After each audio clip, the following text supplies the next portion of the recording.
എന്നെ കാക്കുന്ന മാലാഖയെ, എന്നെ വിട്ടുപിരിയാത്ത എത്രയും ഉറപ്പുള്ള തുണയെ, ഞാൻ ചെയ്തിരിക്കുന്ന പാപങ്ങളെല്ലാം കണ്ടറിഞ്ഞ് സങ്കടപ്പെടുകയും എൻ്റെ സ്വഭാവദൂഷ്യമറിഞ്ഞിട്ടും എന്നെ കൈവിടാതെ കാത്തുരക്ഷിക്കുകയും ചെയ്തു വരുന്നുവല്ലോ.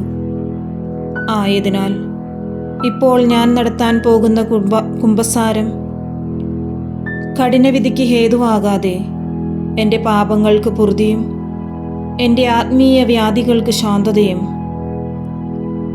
എൻ്റെ ദുശ്ചിന്തകൾക്ക് ശാന്തതയും ഉണ്ടാകുന്നതിനും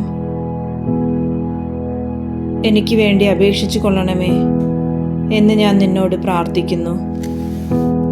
നന്മ നിറഞ്ഞ മറിയമേ സ്വസ്തി, കർത്താവ് അങ്ങയോടുകൂടെ സ്ത്രീകളിൽ അങ്ങ് അനുഗ്രഹിക്കപ്പെട്ടവളാകുന്നു. അങ്ങയുടെ ഉദരത്തിൻ ഫലമായി ഈശോ അനുഗ്രഹിക്കപ്പെട്ടവനാകുന്നു. പരിശുദ്ധ മറിയമേ തമ്പുരാൻ്റെ അമ്മേ, പാപികളായ ഞങ്ങൾക്ക് വേണ്ടി ഇപ്പോഴും ഞങ്ങളുടെ മരണസമയത്തും തമ്പുരാനോട് അപേക്ഷിച്ചു കൊള്ളണമേ. ആമേൻ. പിതാവിനും പുത്രനും പരിശുദ്ധാത്മാവിനും സ്തുതി, ആദിയിലെ പോലെ ഇപ്പോഴും എപ്പോഴും എന്നേക്കും. ആമേൻ.